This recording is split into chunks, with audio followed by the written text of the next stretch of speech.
Ladies and gentlemen, before we start, just a few guidelines for logistic. So we will start with the opening remarks, and we are pleased to have with us Mr. Mehdi Tazirifi, the Managing Director of Tanger Med Port Authority. After the opening remarks, we will share some testimonials.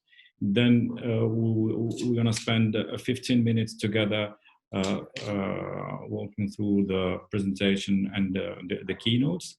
Then we will invite all the participants to join the panelists for an interactive sessions, and then we will close this get together meeting.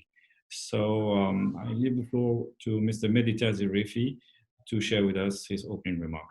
Mr. Tazi. Thank you so much. Good afternoon to all of you. Presidents of African ports authorities, managing directors, representatives of different entities in charge of ports, ladies and gentlemen, it's a pleasure to meet you at this get-together meeting, which brings together today almost 40 port authorities from different countries, almost 25. And I hope that despite these special and specific circumstances related to the COVID outbreak, that you are all doing well and that your respective ports are keeping up with activities. As we all know and share, that ports do play a vital role in maintaining economies and flows of goods in and out, as well as global supply chains. This is the stand that we have taken here at Tanger Med, as we have maintained operations throughout the outbreak from day one, both for container, all types of cargo that we handle. And we have maintained this position and played our role as a global transshipment hub to maintain the global supply chains flowing, and also maintaining the very strong connectivity that we have with almost 40 African ports on a weekly basis. The very essence of the exchange today takes me back to almost a year.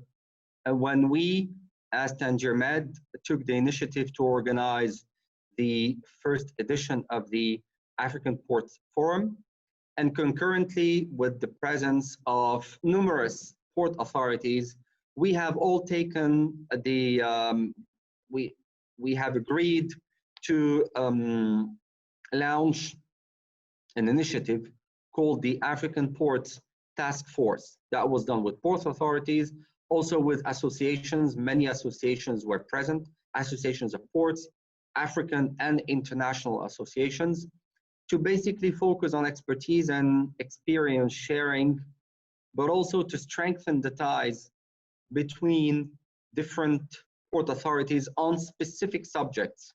We had talked about the importance of logistics integration between ports and hinterlands. We have talked about the improvement and upgrading of port authorities' roles. We talked about digitalizations. We talked about other specifics like reducing congestion or improving flows to ports, both vessels and also in and out to ports. And all of that was meant to build some sort of common collaboration platform to improve, strengthen synergies between port authorities, and basically to promote best practices. This subject was taken very seriously. We have worked in organizing different sessions with UNCTAD, with African Union, with WTO, respectively, on the role of ports for trade efficiency, on new technologies, and we intend, with your support, with your involvement, to continue striving for this. That is, to work together in implementing best practices and upgrading this platform and upgrading operating standards and competitiveness across all African ports. I think this platform and this initiative is one among many that are being developed as part of the task force. And I thank you for the attention and for the attendance today. And I wish you fruitful exchange. I certainly look forward to meeting you in the near future, hopefully in a face-to-face meeting,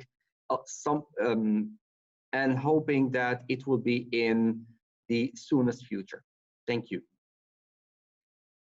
Thank you, Mr. Tazi, for your opening remarks. And we are very pleased to have today with us more than 45 African authorities, and as you mentioned, representing 25 countries. Some of the participants or some of the African authorities were not able to join for several reasons, and that's why we have decided to share videos of Ms. Hadiza, Managing Director of the Nigerian Port Authorities, and also His Excellency, the President of the West African Port Associations. So without waiting, let's share the video, the testimonial video.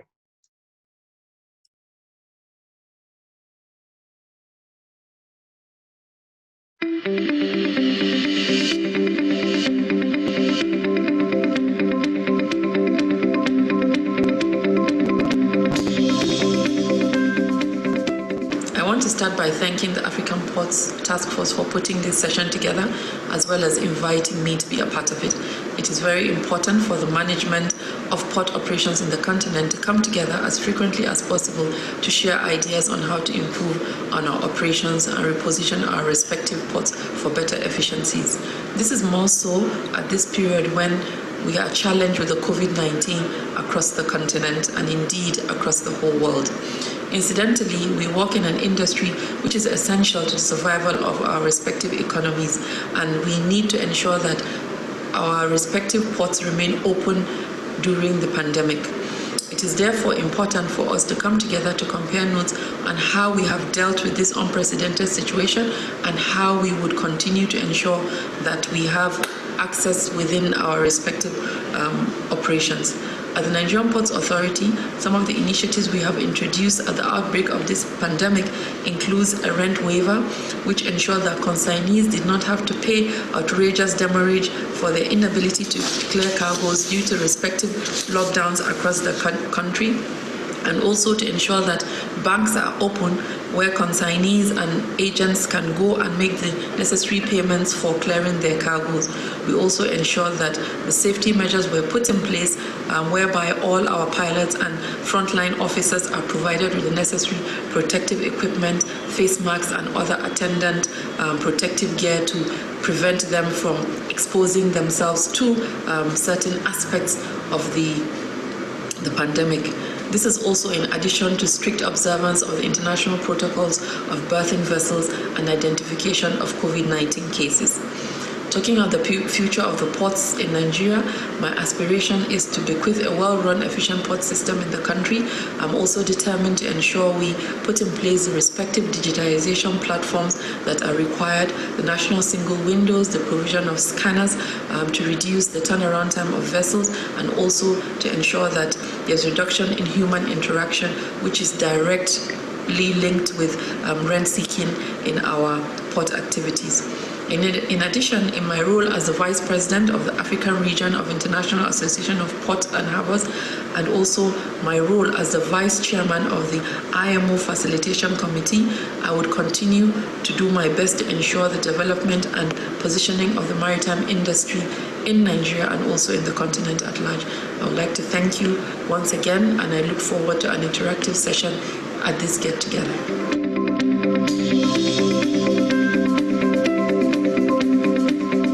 Good afternoon to the African Ports Task Force organizers and participants.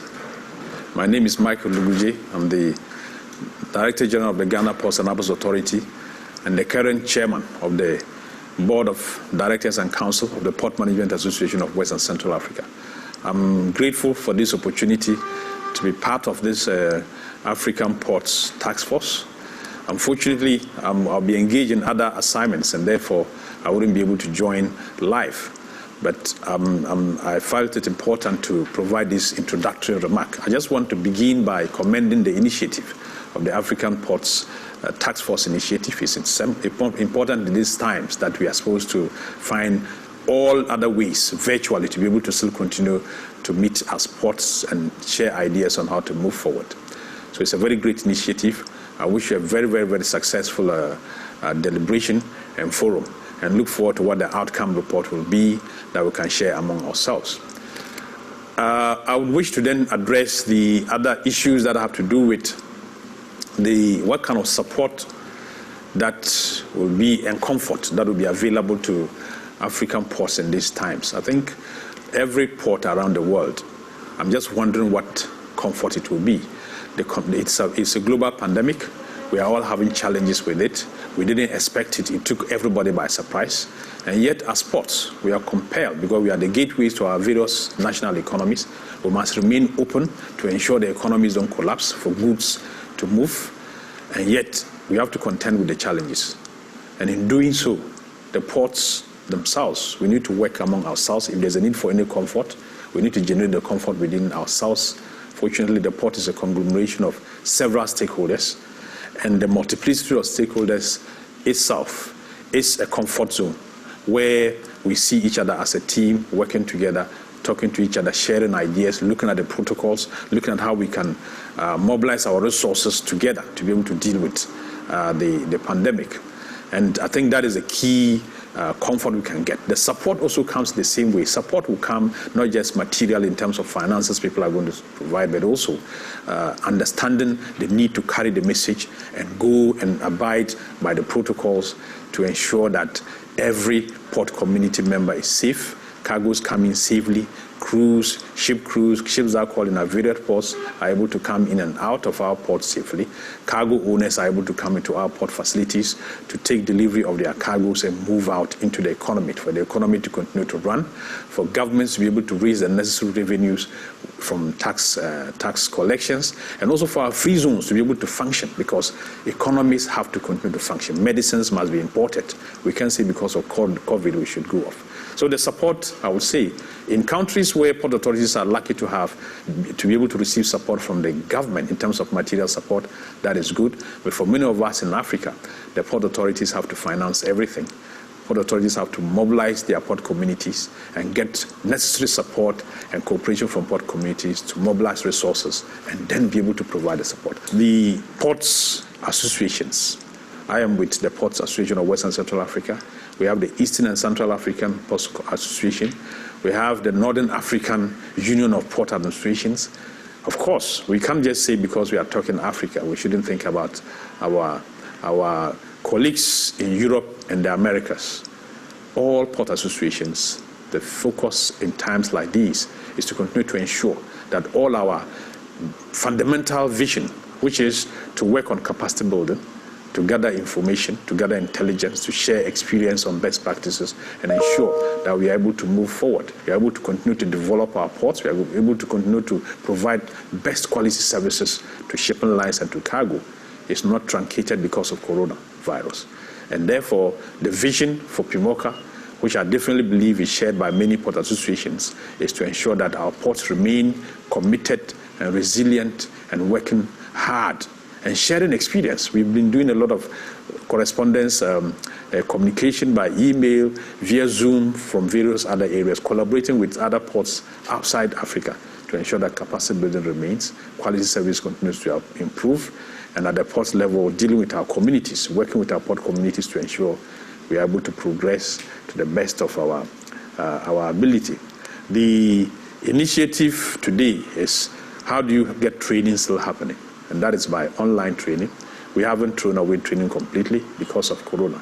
Whilst we all work hard to ensure that this virus is dealt with, we are able to overcome it very soon, we know that life must continue.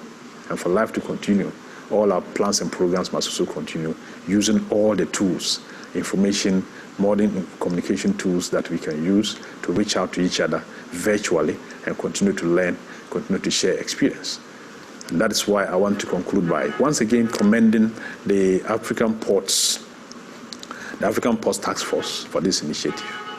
And to say that for all participants that are able to join on this Zoom program, congratulations, well done. It's a good effort. It will not be a time wasted. Thank you very much.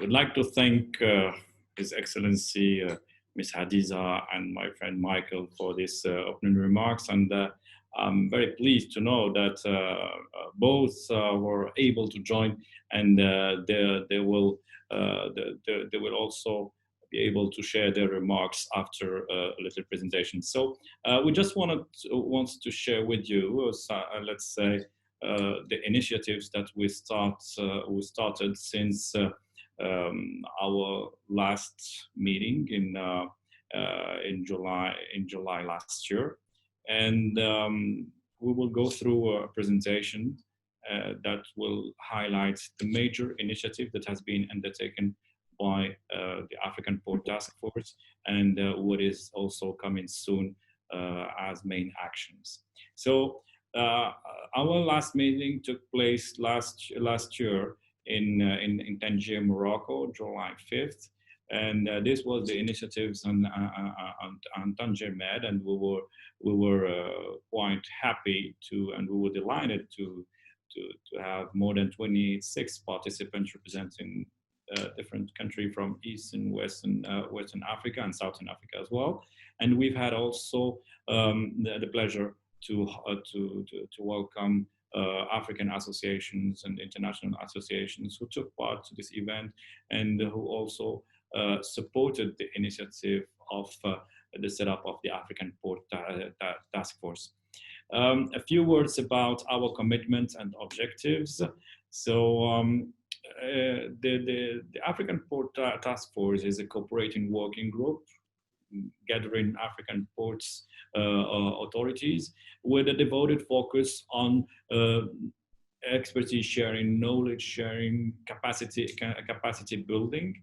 And the objective is to contribute to the implementation of sustainable development policies, connecting ports with the international business network, and of course promoting the best practices and the best, let's say, the business initiatives of the African port communities. And the drivers of these strategies is simply to support the African ports development and to contribute to its development. And of course, empowering partnership between this network that will be developed through the African Port Task Force initiatives. So to this aim, we have identified three main objectives. The first one is, let's say, a knowledge platform focusing on capacity building and best practices sharing. Second is to facilitate the partnership and networking. And finally, facilitating the monitoring of port operation, addressing the main challenges. And we will get back to that. We will get back to the main challenges that has been identified so far. With regards to the initiative that has been taken, so we've had several webinars and interactions with the African ports community. One of the main webinar session or the training sessions was held with the contribution of the UNCTAD, so the United Nations, and Jan Hofman was, let's say, the speakers and the experts who were sharing his expertise and his view on the role of African ports in the development of trade efficiency within the continent. And then we started a new initiatives called the African Port Task Force Talks. And I would highly call for your contribution and for your involvement. You will get more information very soon by email. And the idea was, let's say, to showcase the challenges that African port authorities may face locally. So we've had a very successful experience with our friends from Kribi, Cameroon, and we've had 67 participants, 7 panelists. It was an outstanding webinar sessions, and we wanted to duplicate this exercise together with you guys, and this is the major highlight of this new concept that has been displayed, and that will be duplicated with the African port communities. And as I said, the idea is to focus on a dedicated topic, a dedicated issue that we will address together. I mean by together, the African Port Task Force, and together with the local port authority. So in addition to this initiatives that goes for training and capacity building, we are working together with some of our partners, mainly the United Nations, the World Maritime University, the International Association of Maritime and Economists, also the port's economists, for dedicated and specific projects, and the outcome and the deliverable will be little reports and a comprehensive survey. The first project is the African Port Task Force Outlook. Is basically a diagnostic and the assessment of the key figures and the business model, the investment highlight, and also a comparative benchmark within the African port community. And this is going to be a very useful information, because we are it's very hard to find accurate data on port development within the continent, and this exercise will definitely help us to make this this assessment.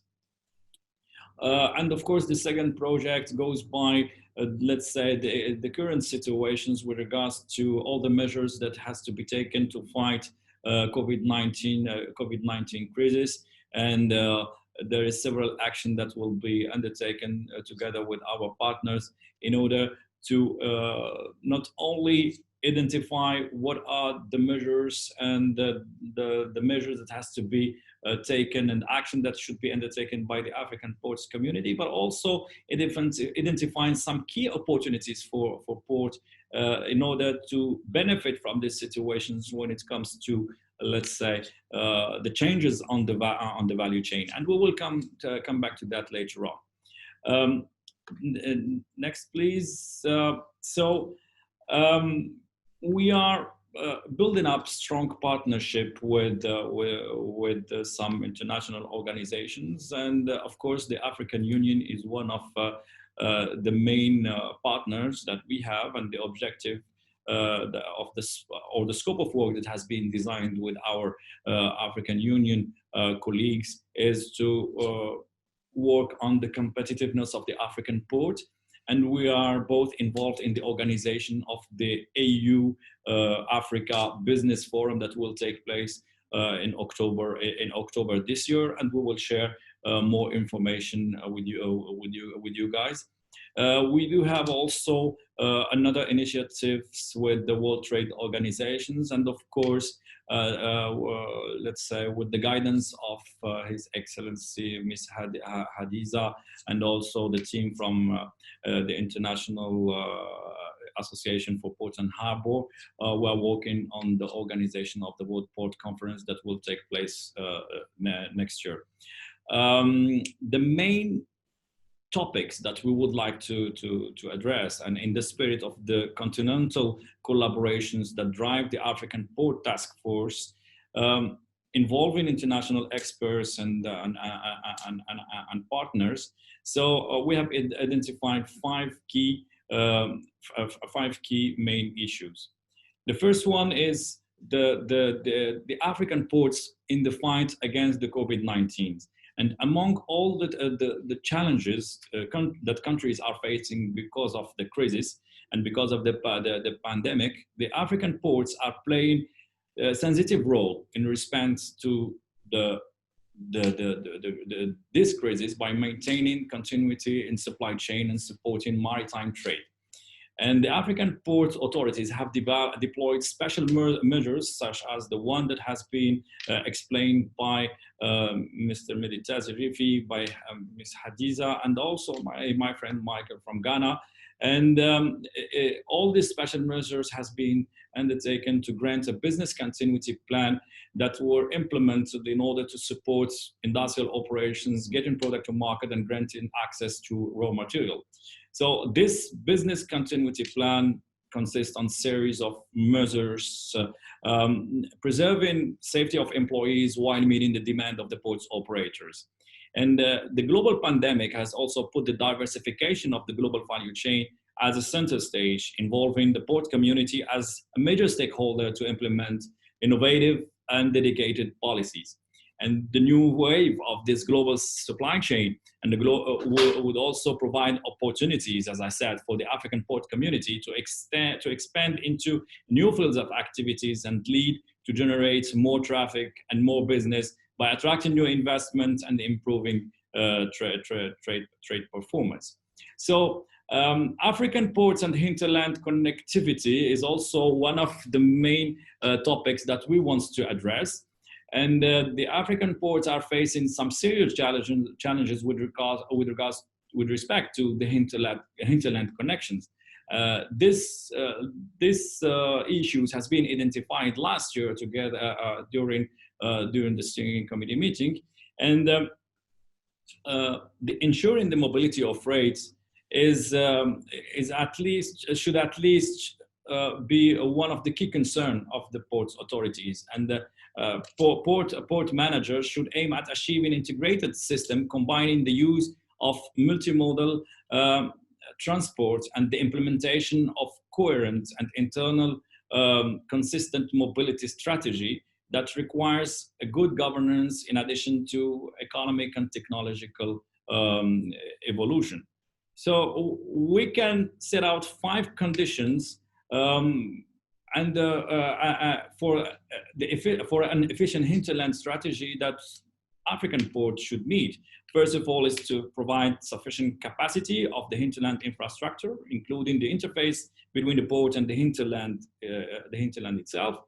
Second is guarantee the efficiency use of the hinterland infrastructure by synchronizing and implementing the orchestration strategy at the transport layer and the logistical layer. Then the third is the good organization of the transport chain and coordination between the different stakeholders. Fourth is the sustainability of the infrastructural layer and the transport layer and also the logistical layer.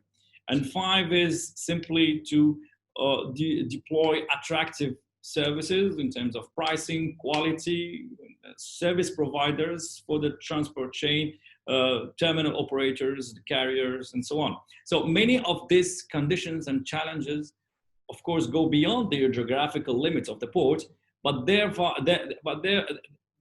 it's confirmed also the need for an increasing focus on what we call the port regionalization that could be considered as a trigger for ports development, linking the port to more closely to the inland freight distribution. African port congestion is also one of the main concerns within the African port community today, and there is of course a significant impact on logistic and supply chain. And the port congestion is a scenario that is associated always with delays, queuing, and extra time for transit, dual time of ships and cargo. And this, let's say, always have an unpleasant consequence on logistic and supply chain. And the main, let's say, categories for port congestions that we could name is first is ship berth congestion. It's mainly caused by bunching of ships waiting on the port and entry routes. Ship work congestions mainly caused by delay in the procedures for work on loading and unloading the ships. Then the vehicle gate congestions, and it's mainly resulting from poor programming of landward access to ports via trucks, scheduled arrivals at the port gate. The vehicle work congestion due to lack of requisite equipment or due to low efficiency loading or unloading of vehicle and trucks. Then you have the cargo stack congestion, and mainly emanating from long stay of cargo at the storage area, and ship entry or exit route congestion that arise mainly when there is any circumstance of blockade on the marine side and access route to the port. So these issues often escalate into extra cost and loss of trade and disruption of trade and transport agreements. Trade facilitations and is also one of the main issues that is discussed today under the African Continental Free Trade Agreements. And being a member of the African ports community, it becomes one of let's say, the imminent issue that we should address. So one of the most prominent features of the global trade in general in the recent year is the worldwide proliferation of bilateral and regional trade agreements, and Africa is definitely not an exception to this pattern. So African governments have embarked on various regional integration process with the aim and the objective of opening up a regional market and creating new opportunities for intra-regional trade, of course, industrial development and connectivity of the continent. And the vision of creating one African market under the CFTA stands for making a significant contribution to reducing logistic costs and facilitating cross-border trade. And the African port community should aim to boost the intra-African trade by enhancing the Africa's global trade performance and supporting regional and continental value chain, and will be one of the main contributors to the expansion of and diversification of the continent's productive capacity, promoting trade facilitation technology. And with regards to the trade facilitation technology, digitization is key for the efficiency of African ports. So African Ports Authority must take new functions and maybe at the same time leading the deployment of new initiatives using the benefit of the technology. And the COVID-19 crisis has painfully demonstrated that there is heterogeneous landscape that currently exists across the ports, and this is a worldwide situation. So while some ports communities seized the opportunities of the industrial revolutions and developed into full-fledged smart ports, many others have barely grasped the essential of digitizations and continue to struggle with the larger reliance on paperwork and personal interactions. And well, this is what I would say what exists already at the majority of the African ports. So the use of the port community system, and this is, let's say, one of the tools that we should implement within the continent. It doesn't allow only the exchanges and the improvement of data with the actors of the port ecosystem, but it represents an opportunity for the Ports Authority to embody new roles as a catalyst for new initiatives and coordinators of the technological and economic environmental spin-off. So the use of the new technologies can therefore serve the interests of the African ports, involving all the stakeholders, so the custom administrations, the local authorities, the freight forwarders, the maritime companies, and so on. So let's name a few actions that could be undertaken. So first of all is the establishment of a roadmap customized to local context. So we're not just implementing benchmark from abroad, but it has to be customized to the local context. And that would lead to a progressive compliance with the international standard. Second is the harmonization of data that would allow better interactions and better integration of information exchange with the ports community stakeholders. I mean, with the custom administrations, with the freight forwarders and the other stakeholders.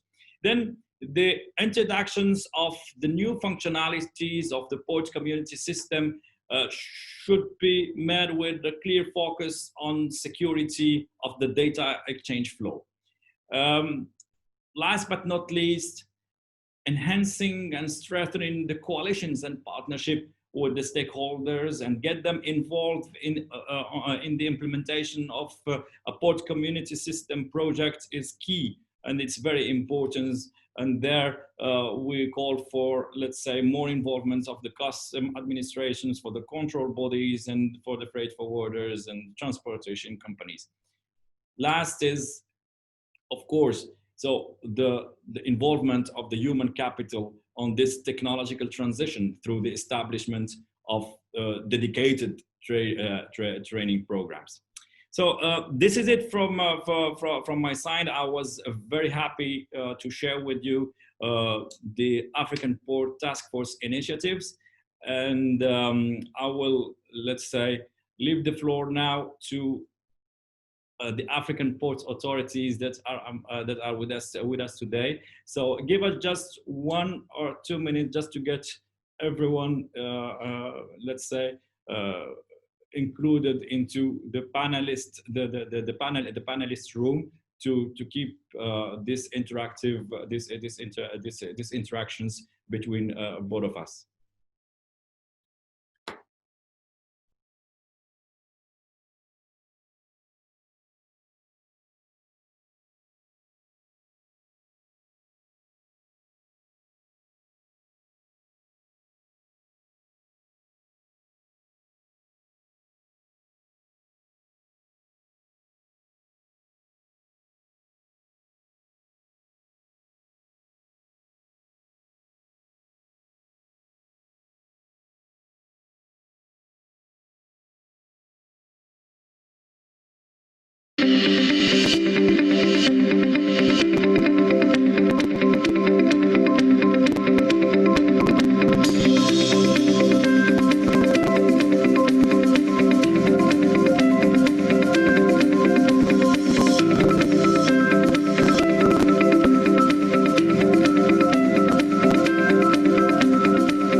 Here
we are.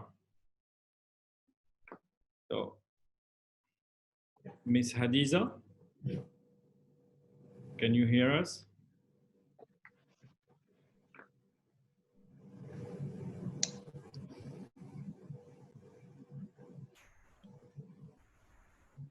Hello, Miss Hadiza, can you hear us?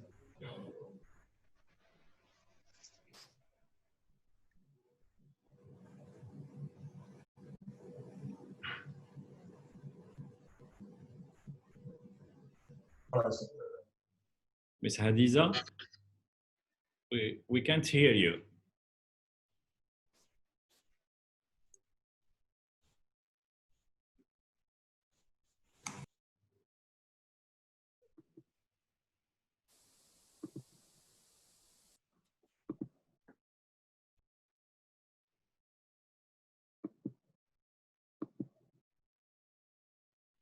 Hello, can you hear me? Yes, now we can hear you. Very pleased to see you. Yes, nice to see you too. Good to see you. Now so we haven't met since last year, and we miss you. Yes, it's been quite a while. Yes. Yeah, absolutely. Good to see you, and such a wonderful presentation you made. Thank you so much. Yes. We just wanted to have your comments and your remarks on what has been said so far, and we want you to open this interactive discussions with our brothers from the other ports authorities. Okay. Thank you very much for the overview and introduction you made. You have really set the pace for this get-together. And I think it's important for all of us that are present and all operators of ports in the continent to understand the value of collaboration and the value of having an opportunity to learn from your brothers and sisters.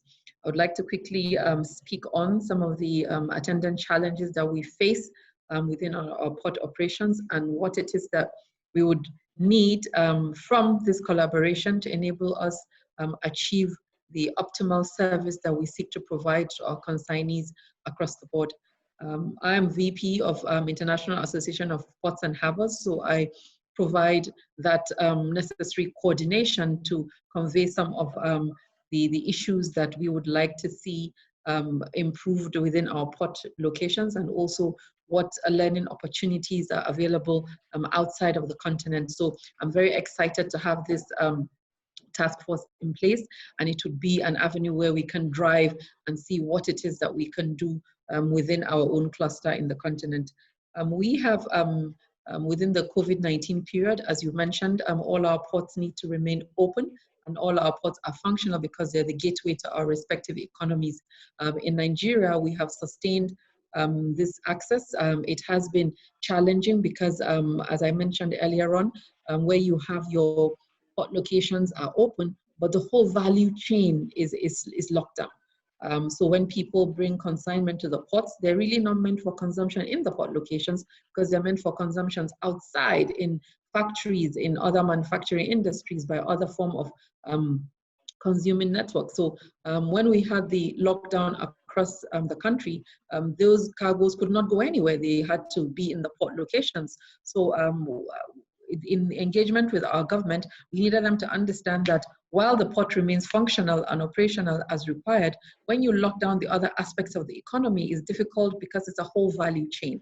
So we had to lean over and forfeit portions of our revenue by giving rent-free to consignees. So while the cargoes have come into the country, they're unable to pick them up. So we decided to waive that. So that was a revenue loss to the government. But we also made the government understand the need to ensure portions of the economy open, because it's a whole value chain within the port operations. It's not just a cargo coming to the country, but it's meant for something. And the same way, when there's an outflow out of the country for export, you also need to have those accesses across states and across the whole country to enable those cargoes that are meant for export also traverse the hinterland to come into the port locations for export. So these are some of the things that we had faced within this period. And right now in Nigeria, the lockdown has eased, so we're able to move our cargo both in and out of the country.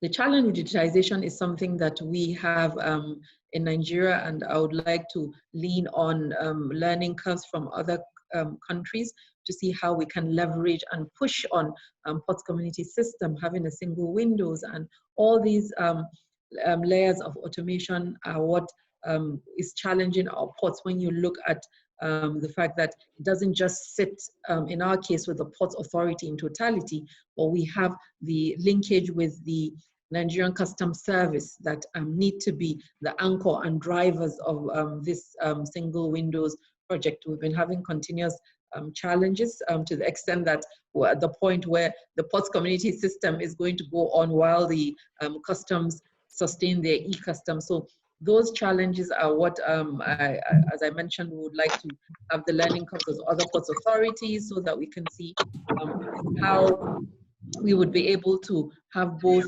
concurrently run at the same time as we embarking on our ports community system and customs doing the e-customs, and at the appropriate time when there is the political will to harmonize and bring them together, we can come. So I would like for my brothers and sisters to give us some sort of in an idea on how that can be managed, because we can't keep one if the other isn't going, how we can just drive the two and harmonize at an appropriate time. Internet connectivity is indeed a challenge in the continent, and some of the things that inform the constraint is the level of investment required to drive such huge infrastructure investments.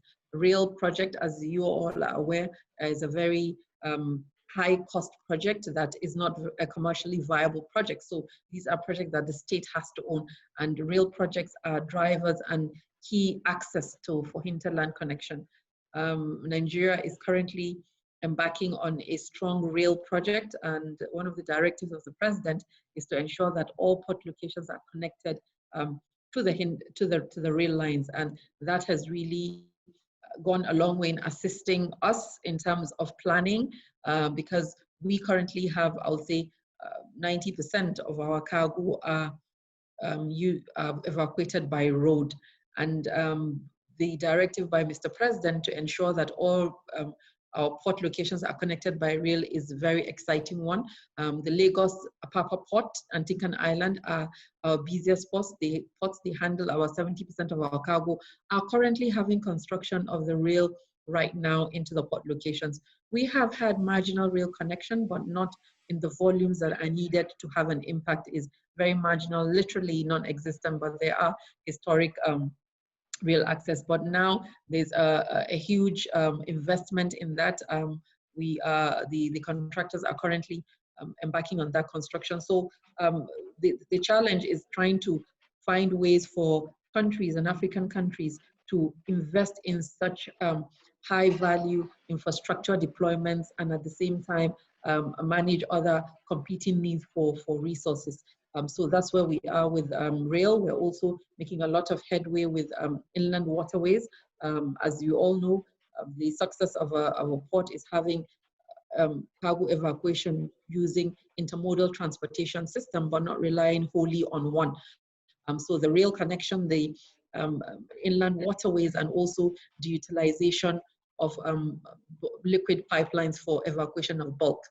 This lack of strengthening hinterland connectivity is what has deprived Nigeria of capturing some of the landlocked countries that we are neighbors of. We haven't made the level of progress that we feel we should achieve in terms of capturing those markets that exist for other neighboring countries and landlocked countries. So with the new drive for rail, we believe that we would be able to do that. And I'll just like to say that is what is going on in Nigeria, and also to see if there are any things we can learn from other African countries, and also if there are any things the other countries would want to learn from us. Our congestion, the other leg of the congestion is the other leg in terms of coming in to berth. We have on one side congestion off on the side of the water, and also on the road networks. So we have, as you're aware, we operate in a landlord model of a port. So we're reviewing our concession agreements to enable us have improved efficiencies by the terminal operators we have within our port location, which would include improvement in the equipment, improvement in the turnaround time of vessels. So these all need to be emplaced within the revised supplemental concession agreement. We've had technical support from technical advisory groups, and some of the output of our discussion and output of the engagement we've had is a document that the World Bank has done, which they would want to circulate to the continent, because they believe that it will be value for other port locations in the continent to see what Nigeria has done as it seeks to review its concession agreements. Within the review, we have areas of achieving obligations.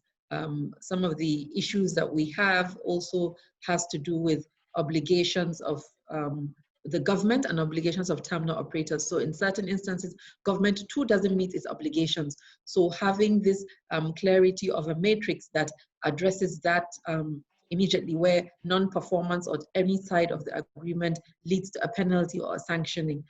So this document has been completed, and we have the final draft, which we're reviewing and we'll send back to the World Bank. Will be made available to the continent, and we would like to share through the African Task Force, so that other countries can see what we have done in reviewing our concession agreements, and see the matrix that has been developed around the penalties and sanctioning for compliance and non-compliance in terms of obligations within a concession agreement. So I'd like to stop at this point and allow other panelists to also weigh in, and also look forward to any questions from other sister ports on how we can further collaborate and exchange ideas. Thank you very much. Thank you so much, Ms. Hadiza. And thank you also for this wonderful insight that you have been shared. And as African Ports Task Force, we're also waiting for your these documents that you are keen to share with us. We move from west to east, and we are pleased and delighted to have His Excellency Mr. Abu Bakr Omar Hadi, who is the chairman of the Djibouti Port and Free Zone Authority. Excellency, Dr. Omar, bonjour. Bonjour, thank you. I'm also Nigerian. Oh, that's nice to know. I used to work in Tinkan Island Port. Oh, wow. 2008, 2011. Oh, so wow. It's my second country, Nigeria. Yes. Thank you. So you know what I'm talking about. Yes, I know. So thank you. I want to congratulate the organizers of this forum, which is very, very important to exchange experience among port operators and port authorities. In the case of Djibouti We are serving landlocked countries mainly. Our trade is transshipment and landlocked countries. We have our deep sea ports, 18 meters for the containers, minus 18, and 15.35 for the general cargo. In total, we have 6 ports in operation in the country. And we are serving Ethiopia. 95% of foreign trade of Ethiopia is going to our ports, and also South Sudan. So we have a lot of challenges because of the movement at the interland. Daily, we have 2,500 trucks crossing our border and coming to our 4 different ports. And also the other side, we have the seaside, we have around 3,000 ships per year. So the protocol we have put in place with for the cross-border movement is Ethiopia and Djibouti. We have a weekly meeting every Thursday, a high-level meeting, on which we discuss how to facilitate the free flow of the cargo, not to avoid the COVID impacts on the free flow of the cargo. The Ethiopians also, they did really, they have been proactive. They put at the border quarantine centers. And then for every tracking companies, they also prepared a team of drivers. And if some drivers are tested positive, they're immediately replaced by fresh one, which are not affected by the COVID. On the also seaside, what we have did is we have responded to the call from UNCTAD and IMO for the crew change. We were the first nation in the whole world was responded first. And so far, we have made up to 7 for 7 ships. We have made the crew change, over 200 seafarers, and we are expecting to continue. And we have transferred all these seafarers from the sea to the airport, because it's very, very crucial. And as we all know, the seaborne trade represents about 80% of the whole trade in the world. And without seafarers, it's not possible to man the ships. And some of the seafarers, the first group of seafarers which has disembarked to Djibouti and flown from our airports, some of them stayed over 1 year on board the ships. So it was really a big tragedy, and we were very happy that we could assist on the crew change. And the port digitalization, we have started our port community system around 1 year ago.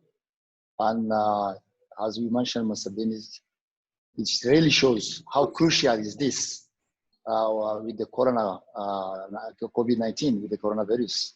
So all the system now is integrated with the customs, freight forwarders, ship agents, and even the online payments is done through our system.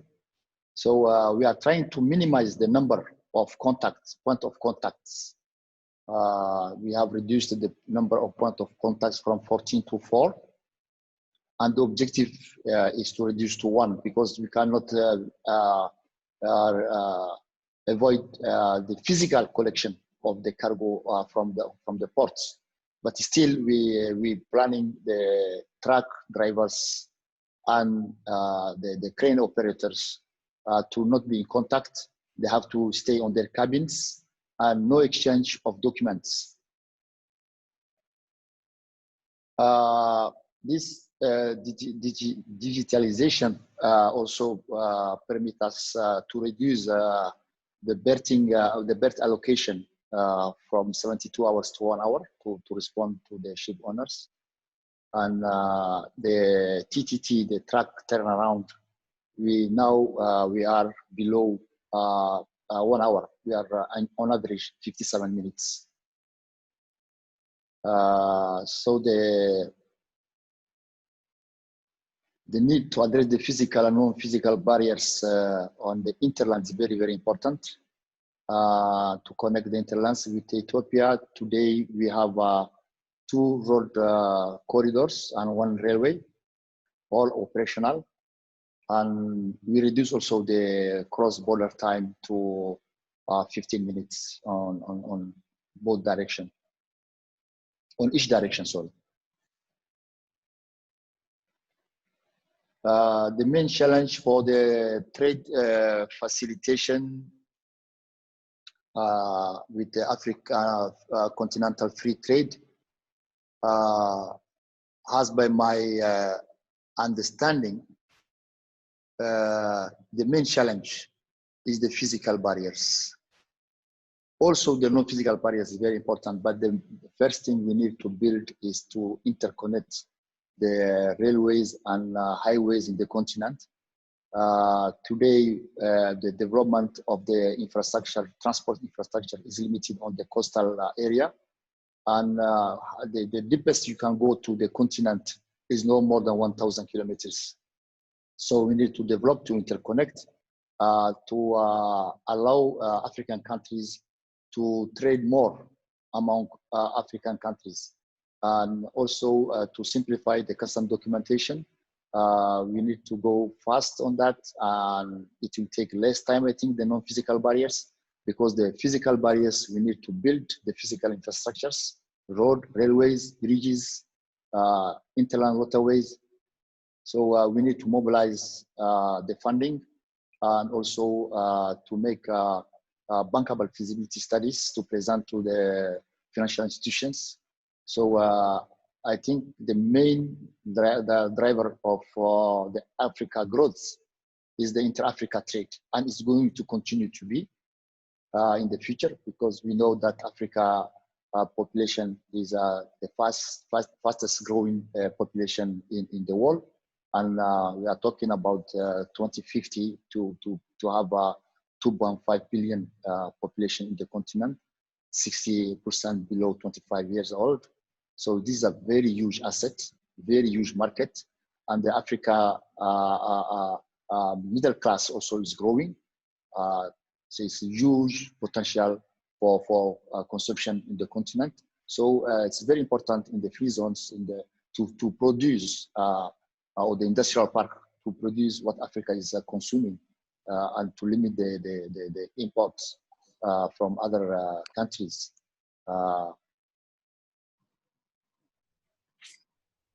For the non-physical barriers, I think it's very important that the customs among the African countries, all the 54 countries, have to speed up the single documents, the common border, common custom border for the continent.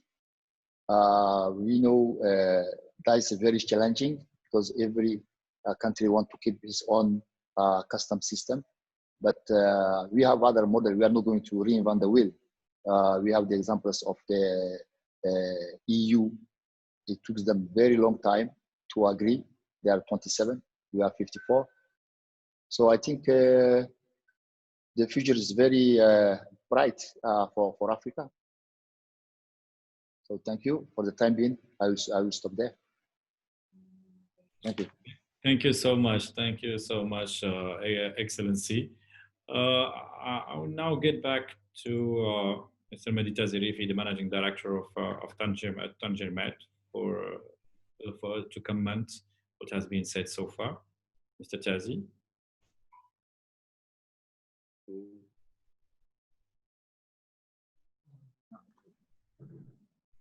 Okay, thank you. Here. I wanted very quickly to step in and say, pass my regards to Abu Bakr Hadi, whom I met almost a year ago. That was here actually in Tangiers, and as well as Hadiza. I just wanted to comment on a few points that were raised. The first one was more on the question that was raised by Hadiza on what are the best practices that could be shared amongst port authorities in tackling the issue of congestion, both on the seaside and on the land side. And one of the solutions that we have implemented here at Tanger Med is, first of all, I definitely think we're fully convinced that the right way to address it is to bring together the entire community, the port community, and ensuring that each participant and each stakeholder within the community does participate, possibly through what we call the port community systems, or the PCS that we have here in Tanger Med, that indeed allows the different stakeholders of the port to deploy the services, and at the same time the different users of the port services, be it industrialists, be it logistics providers, be it transport companies, etc., liners, to basically get a single point of contact for the different services. So coming back on the 2 points, one of the solutions that we have implemented here at Tanger Med, we have put in place a couple of years ago a slot allocation, where basically any liner that intends to berth at the port basically does that online through a system, and ensures that the berthing window is indeed preset and met by the liner. That simplifies obviously the life and the efficient, and provides additional efficiency for the liner, but also for the port authority that are in charge of or organizing this, and ensuring that the harbor master, the piloting, etc. services do match with the expectation of the liner.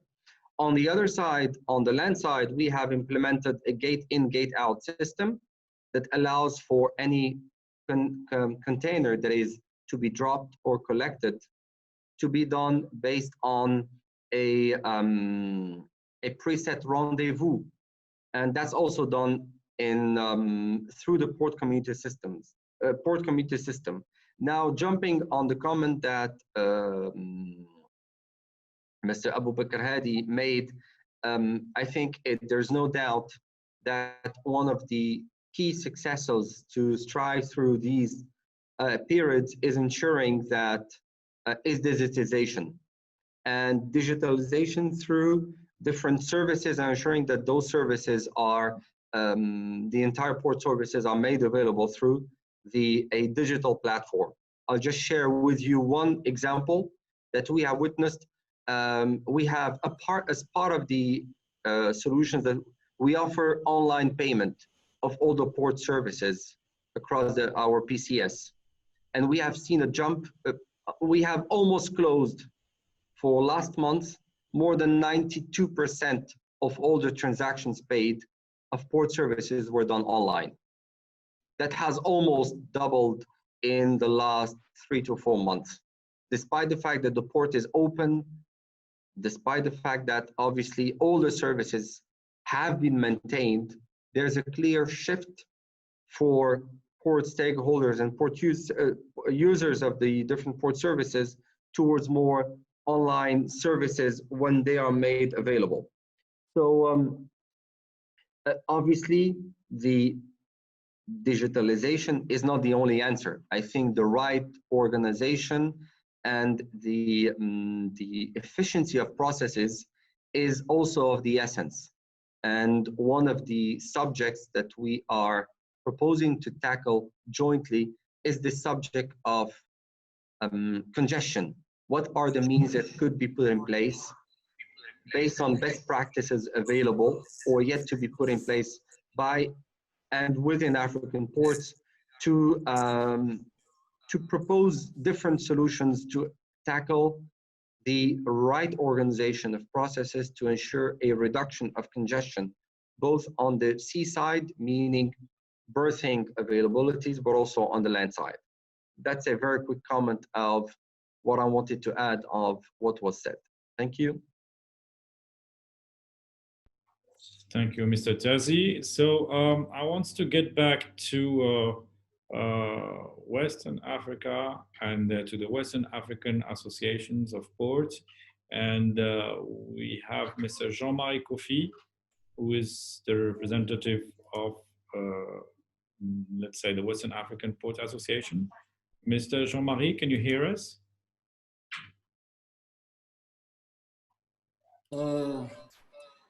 Excusez-moi, bonjour, je suis là. Merci de votre vous avez un écho, donc on va peut-être couper votre problème de micro. Je vous prends tout à fait en marche tout à l'heure. Je suis en train de le régler et puis je vous prends en marche. Je vous en prie. D'accord, très bien. So we will get back to Mr. Jean-Marie Kofi, and we have Mr. Martin Mutuku. Can you hear us?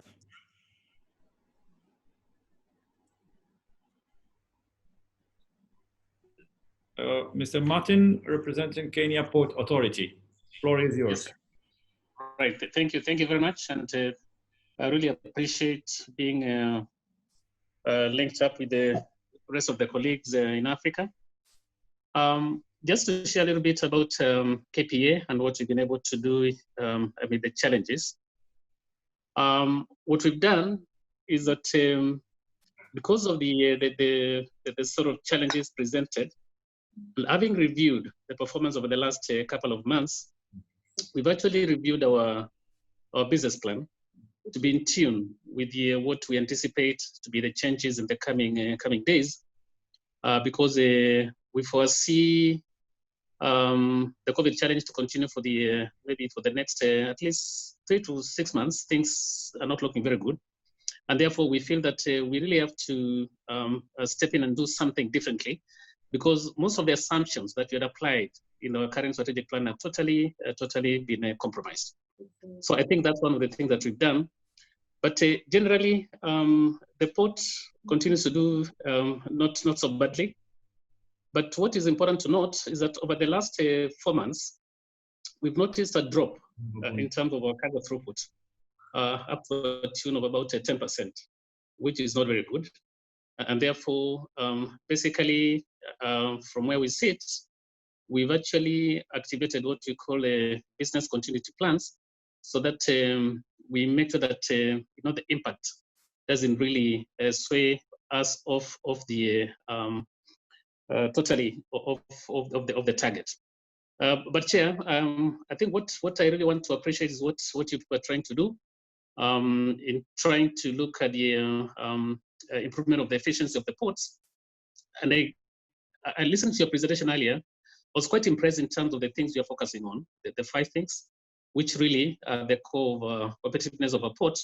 And I think as Mombasa and also the other ports in Kenya, and as the authority, we're very keen really to be part of these initiatives, and we're very happy really to be with everybody. Did I lose you? Hello? Yes, we can hear you. We can hear you, please. Yes, exactly, yeah. So I think in a nutshell, that's what I would want to say for now, and really appreciate this initiative. We really look forward to collaborating and exchanging information, and at the challenges time, see how we can really help each other in making things better. I thank you for now. Thank you so much, Martin. I have here Mr. Lamizana from, Jean-Marie is there. Jean-Marie is back. Can you hear us? Jean-Marie? Oui, je vous entends. Très bien, allez-y. Merci, monsieur Abel-Bénis. Merci de nous inviter donc à cette grande réunion qui réunit donc les autorités portuaires. Nous, en tant qu'association des ports de l'Afrique de l'Ouest et du Centre, nous sommes heureux de prendre donc part donc à cette rencontre au regard donc des thématiques qui sont les nôtres et que vous avez essayé de les égrener. J'avoue qu'aujourd'hui, avec l'avènement donc de cette pandémie de Covid-19, il y a un certain nombre d'objectifs qui nous sont propres, qui étaient, j'allais dire, en veilleuse, que nous remettons donc au jour. Il s'agit notamment donc de la digitalisation donc de nos ports. Vous l'avez dit, l'intervenant précédent le disait donc tout à l'heure, la véritable équation que nous avons à résoudre, c'est comment certifier donc nos documents. Les paiements, c'est vrai, se font de façon électronique, mais les documents comme les connaissements et autres, aujourd'hui, tu vas transiter par un douanier et tous les partenaires donc, des ports. Il faudrait que nous arrivions tout simplement à les certifier via donc, un réseau qui évite tout simplement l'action humaine. Et donc, tu obliges les ports à être plus sereins et à faire en sorte que le pré- et post-acheminement se fasse donc avec des cadences, véritablement des cadences réduites, de telle manière à ce que les ports soient performants. Oui, je pense que c'est une bonne initiative que vous avez prise de réunir donc autour d'une table les dirigeants donc des ports africains. Et pour notre part, le SGPAOC souscrit donc à cette opération et nous accompagnerons donc cette activité de telle manière à ce que les ports soient les plus gagnants dans cette opération. C'est juste le mot introductif que je voulais donc dire et nous souhaiter, j'allais le dire, bon vent dans cette activité. Ce qu'il faut noter également, c'est qu'au niveau même de l'APCP, nous avons donc en lien les ports de l'Afrique du Nord, les ports de l'Afrique australe et donc les ports de l'Afrique de l'Ouest et du Centre. Il est question donc de réactiver donc nos activités communes et de faire synergie et de fédérer autour donc des intérêts communs. Et donc c'est important que vous ayez pris donc l'initiative, mais nous nous inscrivons donc dans cette initiative et donc faire en sorte, nous accompagnerons, faire en sorte que l'activité réussisse chaque jour un peu plus. Merci, M. Amen Bénis. Merci beaucoup, M. Jean-Marie. C'est vraiment un plaisir de vous entendre et surtout, j'ai écouté avec beaucoup d'attention et d'intérêt les encouragements à notre initiative. Et bien évidemment, nous continuerons cette collaboration très étroite avec la GPAOC et puis, les autres associations portuaires africaines. J'aimerais rester toujours en Côte d'Ivoire et j'ai mon ami Lamizana qui est présent parmi nous, qui est le directeur général du port de San Pedro. Monsieur Lamizana, est-ce que vous nous entendez?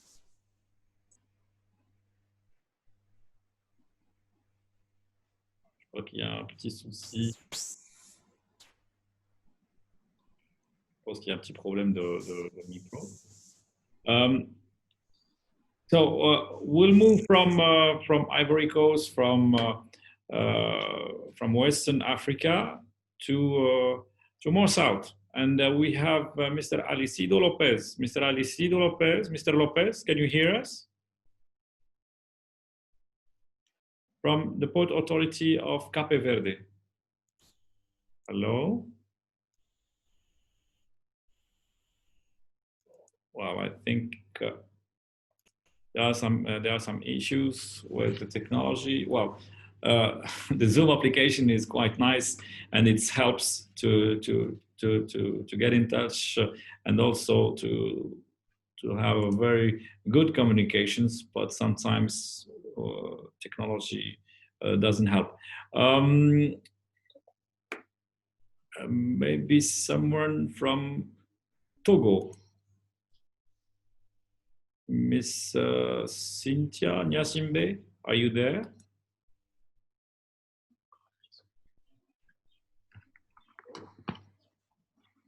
Or Mr. Komi?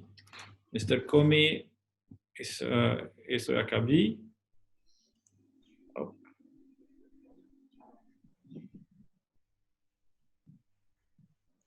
Well. Anyway, we are almost, yeah, hello. Yeah, Mr. Abu Bakr? Yes. You want to add? Yes. Yes, just coming back to the issue of the port congestion. Port congestion really is a nightmare. And port operators, port authority should do everything possible to avoid to have that kind of problems. What we have to keep in mind is we are expanding money when we are discharging the ship. We are expanding money when we are loading the inland transportation, but we are only making money when we deliver the cargo. The revenue you are making came from when we deliver. So we have, you can have berth congestion, and you can have also yard congestion. The worst case scenario is the berth congestion. You cannot discharge. And often the berth congestion come first from the yard congestion. When the cargo are not delivered, when they are piled up, they move from the yard close to the quay. And sometimes I have seen some cases where cargo has been even stored on the quay side, so the ship cannot discharge. So we are also implementing in Djibouti the window berthing, but also we put in place windows for the freight forwarders to come and take delivery of their cargo. We don't want them to queue in front of the port. We don't want them to lose their time, to waste their time. So we are giving 3-4 hours for each freight forwarders. At the same 3-4 hours we are giving to different 3-4, depending on the availability of the equipment. So we can at least get out the cargo 24 hours a day. Thank you. Thank you, Dr. Bakr Omar. We have also a representative from Abidjan, Mr. Dirasouba. Floor is yours. Can you hear us? Monsieur Dirasouba, présentant le... Tout à fait. Je vous en prie, allez-y. Vous voulez, Ok. Bonjour à tout le monde. Et puis comme tous les autres, merci de nous donner l'opportunité de participer à ces échanges. Je voudrais, pour ne pas nous répéter, donc juste intervenir suite à l'invitation de Mme Adissa qui souhaitait qu'il y ait un partage d'expérience par rapport à la gestion de la crise sanitaire que nous vivons tous. Pour ce qui nous concerne au niveau du port d'Abidjan, donc nous avons eu à intervenir, on va dire, principalement à 2 niveaux. Au niveau d'abord institutionnel, donc auprès de l'État, nous avons sollicité l'accompagnement de l'État pour permettre que cette crise-là soit supportable par tous les acteurs portuaires en termes d'impact financier. Nous avons sollicité l'appui de l'État également pour pouvoir conserver les emplois. Et dans ce sens-là, il y a des dérogations, des sollicitations qui ont été adressées à l'État pour accorder des défiscalisations afin de permettre à toutes les entreprises maritimes et portuaires donc de pouvoir traverser cette période difficile. Sur le plan ensuite opérationnel, là on a eu à intervenir également à plusieurs niveaux. Notamment, il fallait éviter que le terminal à conteneurs soit complètement engorgé. Donc, nous avons, pendant la période du couvre-feu, parce que en plus du couvre-feu, pendant le couvre-feu, pardon, les conteneurs étaient en train de s'entasser au niveau du terminal. Donc, nous avons obtenu l'accompagnement de l'État donc pour permettre d'une part la livraison de conteneurs, même de nuit, grâce à des escortes sollicitées auprès de la police. Et d'autre part, nous avons obtenu également que les positionnements de conteneurs et même l'accompagnement des conteneurs chargés à l'export à destination du terminal pour embarquement soit également organisé de nuit. Tout ceci a permis de desserrer un peu l'étau au niveau des différents acteurs maritimes et portuaires. Et puis, fort heureusement, comme ça a été annoncé tout à l'heure également, les mesures relatives au confinement ont été petit à petit desserrées. Et aujourd'hui, on commence à fonctionner, on va dire, presque normalement. Donc, c'est l'impact Covid que nous tentons maintenant d'essayer d'identifier, d'évaluer depuis 4, 5, 6 mois pour pouvoir prendre les mesures qui s'imposent afin de relancer complètement la machine. Donc voilà la contribution que je voulais faire suite à l'intervention de Mme Adiza. Merci. Merci beaucoup, Monsieur Dirasouba. Et vous n'êtes sans savoir que les relations que nous avons avec le port autonome d'Abidjan, elles sont très, très étroites. Je parle bien des relations entre l'African Ports Task Force et le port d'Abidjan en particulier. Vous étiez présent l'année passée avec une forte délégation et vous avez enrichi les débats avec pas mal de sujets, dont ceux que vous avez évoqués aujourd'hui par rapport au dispositif que vous avez mis en place. Et ça démontre aussi la résilience des ports africains d'une façon plus générale et leur capacité, leur agilité aussi, parce que il ne faut pas d'être là en train de mettre des mesures pour pouvoir faire face à la crise du Covid, mais peut-être même saisir de nouvelles opportunités à travers cette sortie de crise. Je continue en français parce que j'ai un intervenant de Sao Tomé, donc Monsieur Manuel Diogo Nascimento, qui parle français et je pense qu'il parle aussi portugais. À vous, Monsieur Manuel. Il nous reste une petite minute, donc il nous reste encore une ou deux interventions. À vous, Monsieur Manuel. Oui, bonsoir à tous mes collègues. C'est un plaisir d'être en réseau avec vous, seulement pour vous féliciter pour l'initiative, mais pour vous dire aussi que malheureusement, je suis obligé de parler en français, autant que la langue maternelle, c'est le portugais, mais ça se passe bien. En parlant de notre lutte contre la COVID-19, le port de Sao Tomé, avec les autres autorités maritimes et portuaires et l'autorité sanitaire, on a produit un plan de contingence. On était permanentement en contact avec l'association de ports de l'Afrique centrale, la JPAOC, qui nous a donné des instructions très précises, qui nous a permis de dessiner les plans de contingence du port de Sao Tomé pour la lutte contre le Covid-19. Sur ce point, on a basé sur les instructions du port de Singapour, qui nous a orienté aussi, a donné des instructions très claires pour réduire la possibilité d'infestation des navires qui arrivent au port à Sao Tomé.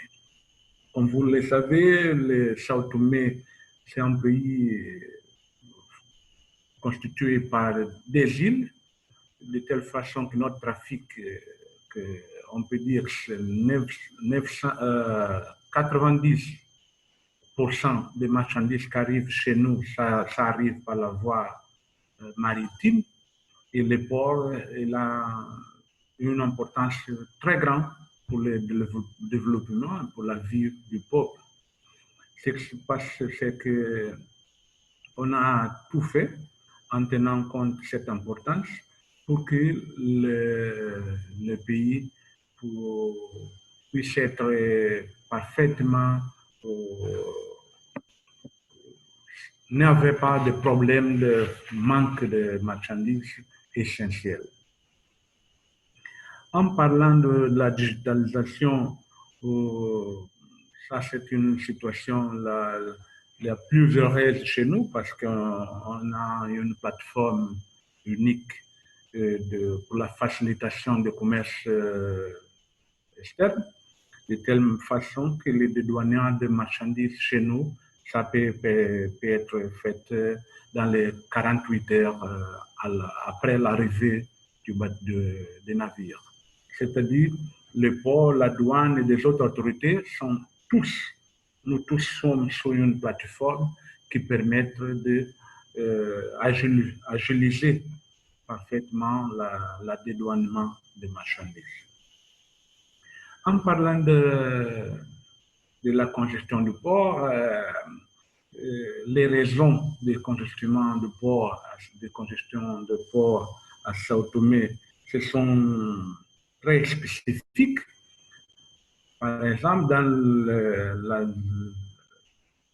dans la zone du Mer, notre grand problème, ce sont des équipements, parce que ce qui se passe, c'est que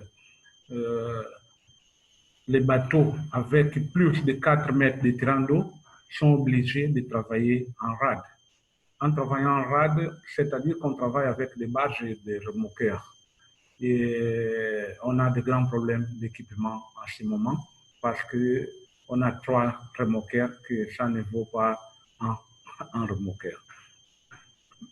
Mais on a un grand problème de congestionnement, c'est dans notre parc de conteneurs. Mais ça, on essaye de faire une étude pour résoudre parce qu'on a remarqué que ce qui se passe, c'est que notre tarif pour le stationnement de conteneurs peut-être sont très bas. Autant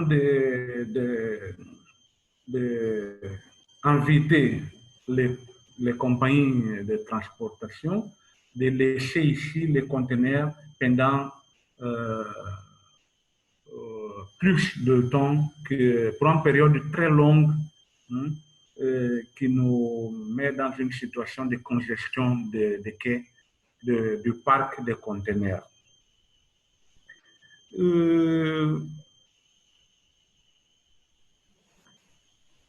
Moi, je pense que pour nous, c'est l'essentiel.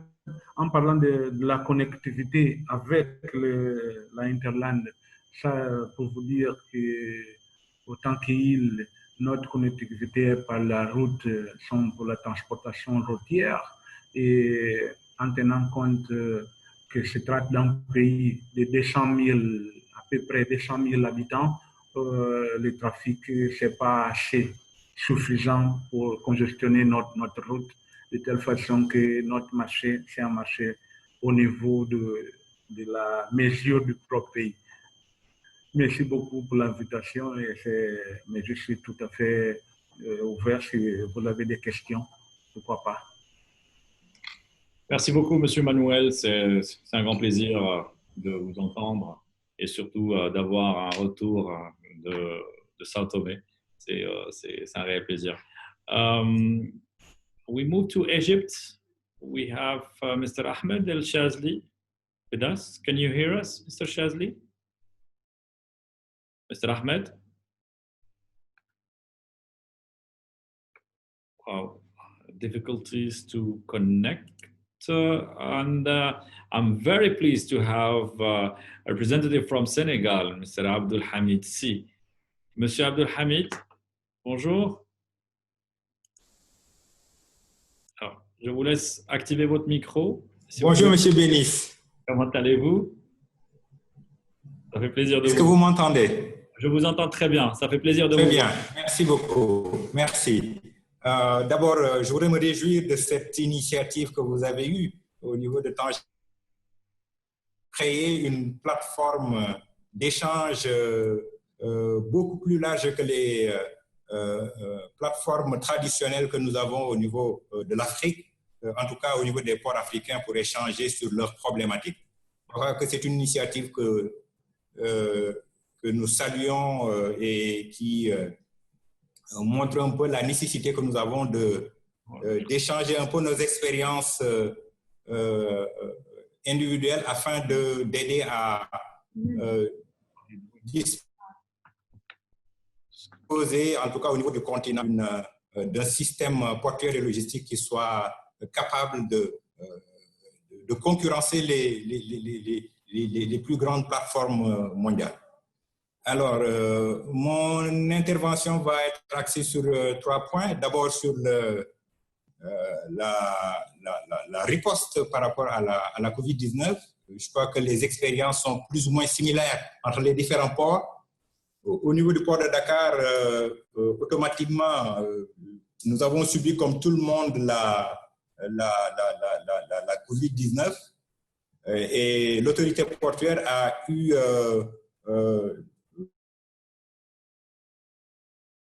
normal qui est plus ou moins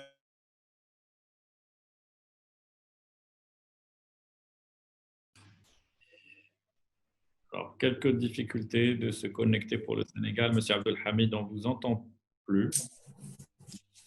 Vous m'entendez? Là c'est mieux. Là, c'est mieux. Hop.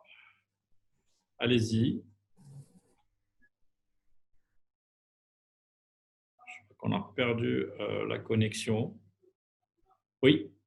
C'est voilà. bon? Oui, maintenant c'est bon. C'est bon, vous m'entendez? Très bien.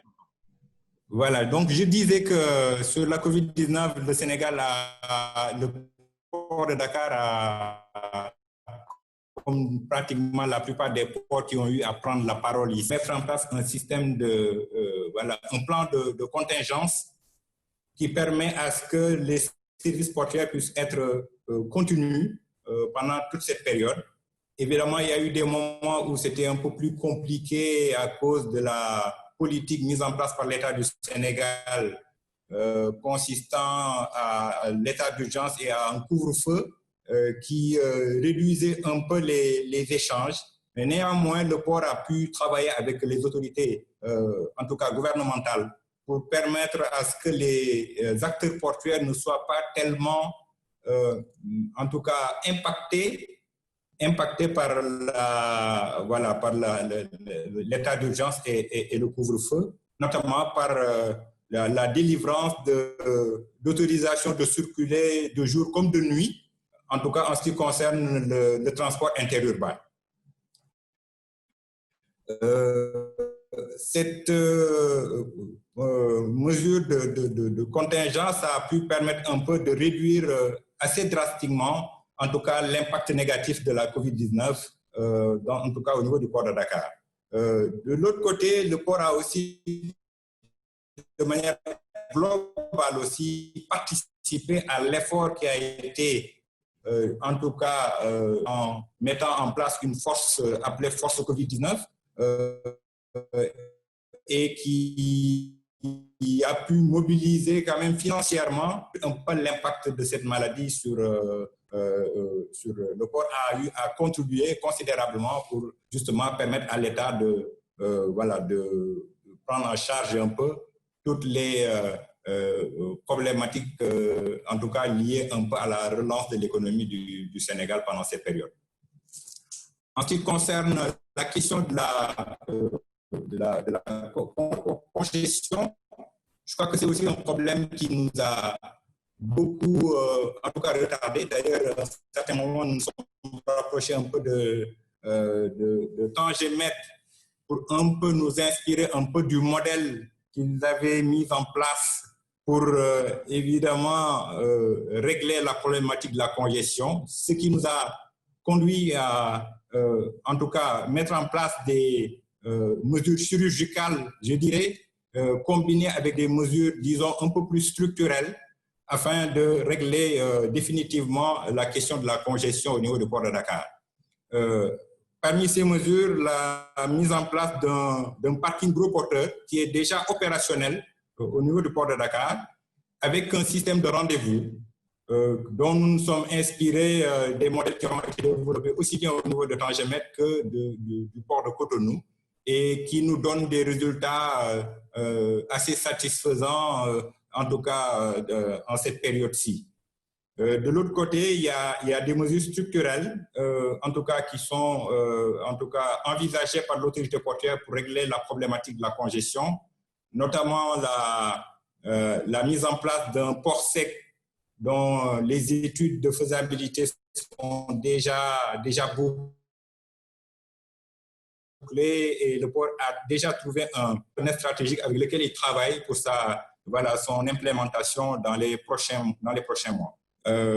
À côté de cela, je dirais que comme autre expérience qui est en tout cas intéressante à suivre, surtout la question de la digitalisation.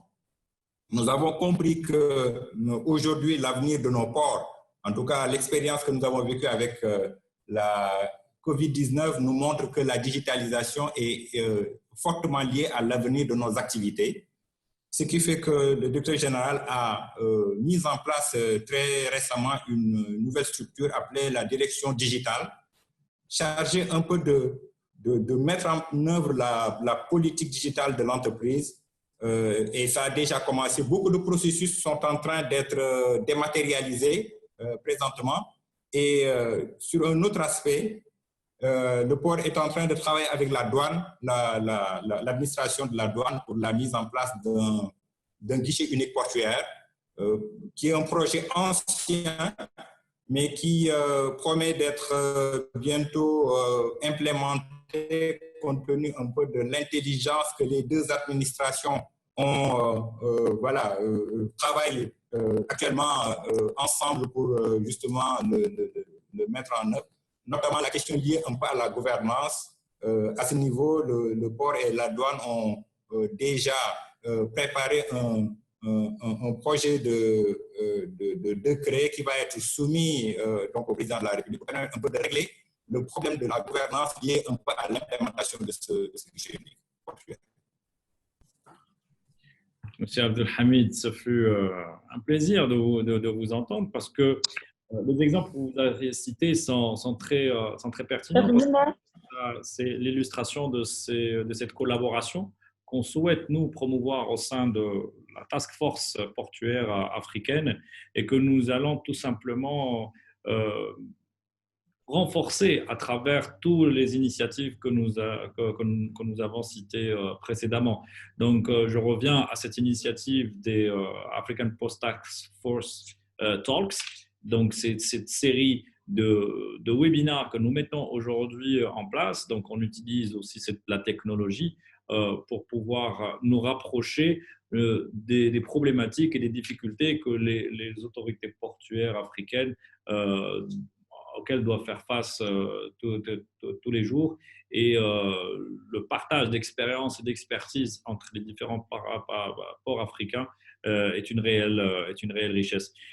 J'ai encore 2 dernières interventions et malheureusement, on va devoir se quitter. Donc, la prochaine, c'est Monsieur Wilfried Michael du port autonome de Kribi. You can rather speak in French or in English. So floor is yours. Mr. Maman. Merci, Monsieur Béni. Je vais m'exprimer en français. Je pense que ça sera un peu plus simple pour moi parce que je suis de langue maternelle française dans ce pays bilingue qu'est le Cameroun. Donc, je vous remercie de nous avoir proposé de participer à ce webinaire. Nous sommes très heureux de cette initiative prise par l'African Port Task Force.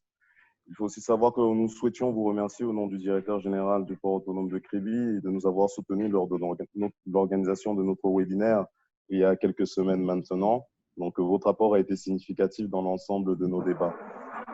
Au niveau du port autonome de Kribi, ce qu'il faut savoir, c'est qu'effectivement, nous avons aussi subi de plein fouet la crise due au Covid-19. Seulement sur des proportions qui sont, on peut dire, un peu moindres que nos aînés au niveau africain, vu qu'il y a beaucoup de ports historiques qui sont représentés ici. Pour une simple et bonne raison, nous avons démarré depuis 2018. Les trafics et les volumes sont encore en train d'évoluer. Et donc, si on compare par rapport à l'année 2019, nous avons réalisé de meilleurs résultats à date. Donc, mais l'impact est bien évidemment là, parce que quand on fait la comparaison entre nos objectifs 2020 et ce qui a pu être réalisé jusqu'à présent, nous ne sommes pas sur des taux de réalisation supérieurs à ce que nous avions prévu. Donc, effectivement, il y a eu donc cet impact dû à cette crise sanitaire. Pour y répondre au niveau du port autonome de Kribi, ce qui a été réalisé, c'est déjà la mise en place d'un plan de continuité d'activité, ce qui était très important afin de pouvoir continuer de travailler. En ce moment, nous sommes même aussi en train de travailler sur un plan de relance des activités qui nous permettra de réussir à remettre en place notre processus commercial une fois que la crise sanitaire va un peu plus libérer les économies et qu'on va réussir à vivre avec cette maladie au niveau mondial. Aussi, pour réussir à préserver les personnels du port autonome de Kribi et surtout garder un environnement sur la place portuaire et l'ensemble des usagers, il y a une cellule de crise qui a été mise en place afin justement de pouvoir accompagner chacun des acteurs, chacun des personnels durant cette crise du coronavirus, ce qui a été une bonne chose à l'initiative de la Direction générale du port autonome de Kribi et qui nous a permis de fonctionner, on va dire, de façon normale durant cette crise et jusqu'à présent où nous commençons avec les mesures de déconfinement un peu plus souples à devenir beaucoup plus flexibles durant les opérations.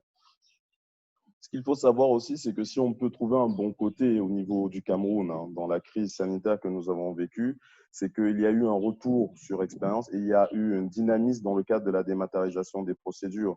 Le port autonome de Kribi étant un port jeune, nous avions déjà anticipé sur cette question. Nous travaillons sur la dématérialisation totale de nos procédures depuis le démarrage effectif du port autonome de Kribi et avant même sa mise en exploitation, ce qui nous a permis très rapidement d'être dotés au démarrage de nos activités d'un ERP qui permettait à toutes les fonctions métiers de pouvoir travailler administrativement. Et ça nous a permis très rapidement d'interconnecter l'ensemble des systèmes du commerce international sur la place portuaire de Kribi entre elles, c'est-à-dire CAM6, le système d'exploitation douanier, ainsi que le guichet unique du commerce extérieur, IGUS, qui aide donc, qui est un guichet unique qui permet à l'ensemble des administrations parties prenantes dans le cadre des opérations du commerce international à être complètement dématérialisées dans le cadre de leurs procédures. Et nous sommes encore allés plus loin, vu qu'en début d'année, donc 2020, nous avons lancé donc notre système d'information portuaire dont ça faisait l'objet lors de nos interventions, lors de notre dernier webinaire, qui nous permet de faire le lien entre tous les systèmes d'exploitation de la place portuaire, celle des systèmes d'exploitation des opérateurs de terminaux, que ce soit le terminal à conteneurs ou le terminal polyvalent, la gestion des opérations navires, demande de poste à quai, demande d'escale, etc. Et ainsi toutes les opérations métiers commerciales, donc qui vont arriver sur de la facturation ou simplement suivi du passage de la marchandise par les ports et même l'accès portuaire, ce qui permet vraiment d'avoir un dynamisme dématérialisé complet au niveau du port. J'étais très intéressé parce qu'un des participants, je pense que c'était M. Kofi, qui en a parlé, sauf si je me trompe, sur la problématique maintenant de la certification des documents dématérialisés pour permettre à l'ensemble des acteurs de devoir travailler sans avoir à faire des extractions papier des documents qui sont transmis dans le cadre des échanges de données. C'est quelque chose qui est très important, très intéressant et c'est vers ça aussi que nous souhaitons aller. Donc un retour d'expérience sur toutes les études qui pourraient nous permettre d'accélérer sur cette question seraient les bienvenus parce que c'est vraiment quelque chose que nous voulons et nous souhaitons mettre en place afin d'être dans un environnement 100% dématérialisé. Enfin, donc sur la connectivité, parce que je pense que c'est quelque chose qui est important, je pense que la crise du coronavirus 19 doit pousser l'ensemble des ports africains à se poser la question de nos marchés. La plupart de nos marchés, si on quitte le marché import et on voit comment les origines et les destinations se profilent, sont plus tournés vers l'Occident. Et nous avons besoin de développer des marchés entre nous. Et pour développer des marchés entre nous, multiplier les échanges entre les places portuaires africaines, il est nécessaire d'avoir une meilleure connectivité entre nos pays. Toutes les initiatives, que ce soit le document de dédouanement unique, que ce soit la création de routes entre les différentes capitales, les grandes zones économiques de marché sont essentielles. Le développement du rail pour améliorer la multimodalité, revoir certains principes logistiques qui avaient étudié à l'époque comme le RNC, pourraient être des aspects qui permettront au marché africain de se développer et de multiplier les échanges. Parce qu'aujourd'hui, malheureusement, nous sommes en train de construire de nouveaux ports systématiquement, augmenter, étendre nos capacités d'accueil des navires, alors que nous n'avons pas totalement exploité notre potentiel intérieur. On l'a dit précédemment, notre homologue de Djibouti, nous serons bientôt 2,5 milliards. C'est un marché qui peut permettre à l'ensemble des économies africaines de continuer de se développer. Donc cette question de la connectivité est essentielle et je pense que c'est nous, autorités portuaires et acteurs portuaires, qui sommes, on va dire, des facilitateurs dans le cadre du développement économique de nos pays, d'être leaders sur cette question et de continuer d'avancer dans ce sens-là. Donc il ne faut vraiment pas lésiner sur les moyens et sur tous les échanges que nous pourrions avoir entre nous pour réussir à améliorer cette question qui est liée au développement économique de nos pays et au développement de nos marchés. Je pense que vraiment, une fois que cela est dit et que ça ouvre la réflexion, nous pourrons clairement continuer d'avancer ensemble et trouver des solutions adéquates pour le développement de nos places portuaires. Je vous remercie. Nous continuerons certainement à travailler la main dans la main et je salue vivement vos commentaires, très appréciés. Et puis, je vous prie de transmettre mes salutations à mon cher ami, le DG du port de Kribi. Je ne manquerai pas. Merci beaucoup, merci beaucoup. Last remarks from Port of Lomé before the closing session. Mr. Kwame Dizula, can you hear us? Yes, I can hear you. You can rather speak in French or English, whatever is suitable for you. Okay, thank you. It is fine. First of all, I would like to thank. 3 minutes. I'm sorry, we still have 3 minutes. Yeah, no problem. Even in 2 minutes can be okay. I would like to thank all of you for this initiative, which I really appreciated. I think it is very important for us to work together, to have a platform like this one. And with this kind of platform, we can exchange and see how we can share between each other the best practices so that we can improve our competitiveness compared to the port in other continents. So I would like to take this opportunity just to share with all of you here, let's say the impact of COVID during the last months for Lomé. And mainly for Lomé Container Terminal, because I will talk mainly for Lomé Container Terminal. Let's say that we are transshipment port here, and COVID, during this COVID period, we have had a positive impact in terms of volume increase, which reached, let's say, 120,000 TEU, basically. So it's true that congestion came here because we are serving many ports in the region, let's say roughly 10 ports in the region. So many of them were congested, and this affects us as well.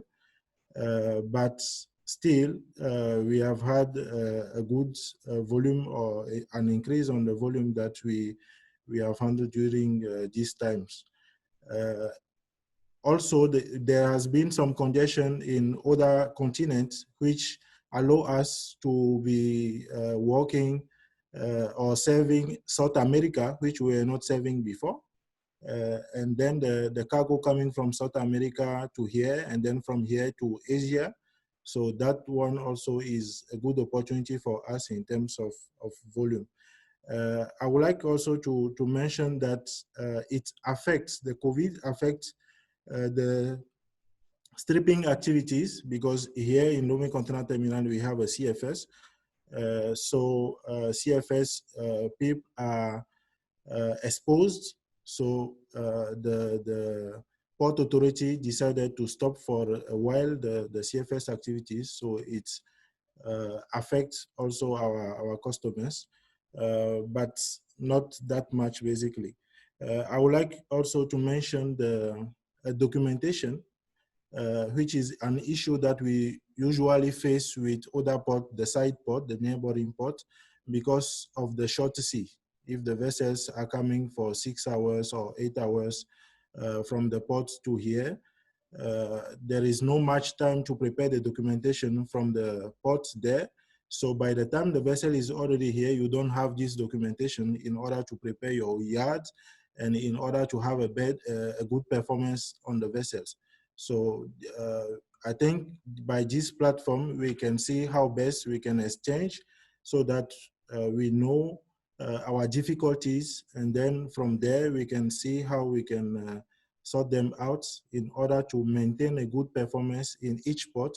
And this will help us basically to have a good performance all over the place in Africa, and from there to be more competitive compared to the other port. It is true that we are going to compete each other, but at the end, this is the goal of the game, and we have to go out of it successfully. So these are the points that I would like to highlight, thanking every one of you, and hoping that we will use this platform to help us to improve or to have a good results, basically. Yeah. Thank you so much, Mr. Kwame. Before conclusions, we have one question from our friends and colleague from Libya with regards to digitizations and its impact on, let's say, efficiency of ports operations. Of course, digitizations and the implementation of new technology play a significant role and have a very, very positive impact on, let's say, enhancing the performance and improving the processes. As far as we are concerned at Tanger Med, the process of digitization started since the inceptions of the port and since the startup of its activities. And transit time for a truck or for containers today can be up to 2 hours sometimes, if since the process is 100% digitized, it's 100% electronic, and digitizations allow us today. So our target is 0 paper, and this is what we were able to do. So in terms of transit time, yeah, you can attempt the objective of 2 hours, 4 hours, 6 hours transit time. And this is up to the performance and to the processes that you will be deploying within the port's facilities. So it's time it's time for us to make a last conclusions of this wonderful meeting.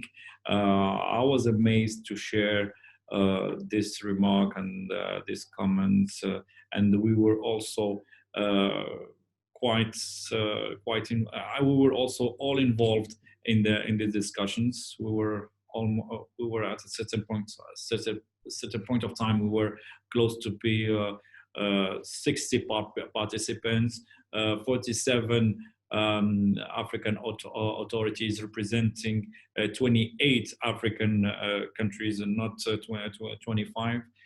This is a big success for us. So the success of the African Port Task Force is our success, is the success of all of us, of all African ports community. And within this critical time, I mean, I'm having the COVID-19 crisis. So all of us that works for the continent and that live in the continent and care about the continent have this responsibility to look forward and seize the opportunity today of the African Port Task Force to look forward across all the issues that this collaborative platform and collaborative network could offer to the African port community facing every single day operations and activity. Thank you all for your participation. Thank you all for your involvement. Looking forward to meet you again. The next, I hope that we will come back to you very soon. We have the African Port Forum that could be considered as the next step. It will take place in Djibouti. We hope that travel condition will allow us to meet, face to face. But in any case, we will keep the discussions ongoing and keep the interaction between the African Port Task Force members. The African Port Talks initiatives is key. Please, let's say, take this opportunity to expand the international, to expand your network, and let's say follow up on the different initiatives that have been mentioned in my presentation. Thank you so much all, and looking forward to meet you very soon. Take care for now. Merci beaucoup à vous tous. Ma salama. Obrigado. Take care. Bye bye. Goodbye. Bye bye. Bye bye.